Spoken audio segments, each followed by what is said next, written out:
Бул Чолпон атанын полигонундагы медициналык калдыктар. Күбөлөрдүн айтымында бул калдыктар кайдан жана ким тарабынан ырытылганы белгисиз. Медициналык калдыктар көйгөйү мамлекеттик ооруканаларга гана эмес, жеке клиникаларга дагы тиешелүү. 2022 жылы Саламаттыкты сактоо министрлиги косметологиялык клиникаларды текшерип чыккан. Жалпы 63 клиника текшерилип, анын ичинен 27си тиешелүү лицензиясы жок, мыйзамсыз иштеп атканы аныкталган. Алардан чыккан медициналык калдыктар көмүлбөй, таштанды челектерине ырытылбай атканы белгилүү болгон. Кыргызстандын ооруканаларынан чыккан медициналык калдыктар каяка барат? Алар иштетилеби? Айлана чөйрөгө кандай таасирин тийгизет? Ушул жана башка суроолорго жоопту эксперттерден алдым. Менин атым Айбеков Атай. Сиз Чекит медианы көрүп жатасыз. Экрандан алыстабаңыз. Медицинские отходы представляют опасность, особенно пластик, там очень много пластика, именно для загрязнения окружающей среды. Наиболее экологически чистым методом уничтожения медицинских отходов это является пиролиз. В Кыргызстане у нас пиролиз, например, пиролизная печь установлена в Катовском шиферном заводе. Полиэтилен болуп атпайбы? Булардын баардыгын анан чоңултуп анан кайра иштеткенге жөнөтүшүбүз керек да. А бирок бизде Кыргызстанда кайра иштетүү баягы бизде завод жок да.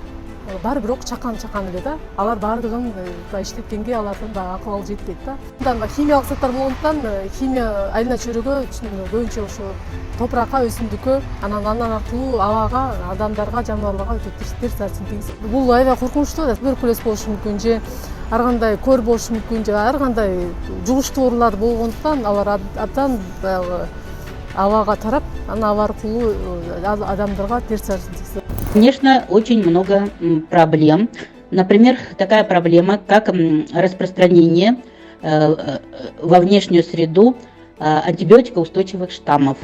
Трудности бывают какие? В каком плане? В том плане, что у нас имеющееся оборудование уже можно сказать, устарело. Да? Сейчас сделали тоже выборку и то есть, нарисовали, то есть, можно сказать, такой небольшой проект для приобретения через Всемирный банк. Вот. Туда будут входить, то есть это будут автоклавы для обеззараживания.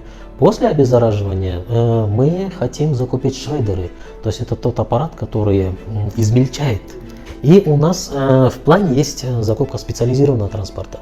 Мы уже планируем буквально в следующем году, то есть по всей республике закупить эти аппараты, эти машины, установить. То есть мы сделали мониторинг по всей республике. И эта заявка будет в скором будущем, в ближайшее время уже подана во Всемирный банк на рассмотрение. И при получении положительного результата, конечно, со следующего года то есть будем объявлять этот тендер. Вернее, в этом году будем объявлять тендер и в следующем году уже поставлять. У нас сейчас разрабатывается новый план госпрограммы «Здоровый человек. Процветающая страна» до 30 года. Мы хотим максимально по всей стране внедрить пиролизную установку. Мисалы, Канадада ооруканалар жыл сайын 1,7 миллион тоннага жакын медициналык калдыктарды кайра иштетип чыгышкан. Ал жерде калктын ден соолугун жана экологиялык коопсуздугун камсыз кылуу үчүн медициналык калдыктарды утилизациялоо боюнча атайын заводдору бар.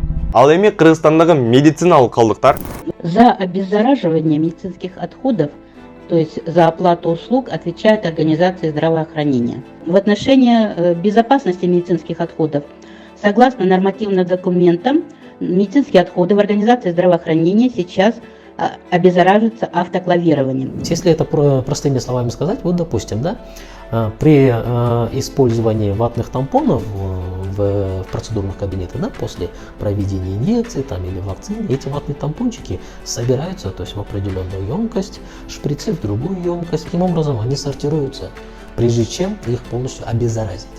Это все из того или иного отделения уходит в пункт обеззараживания, где с помощью автоклавов при больших температурах и определенного времени они обеззараживаются.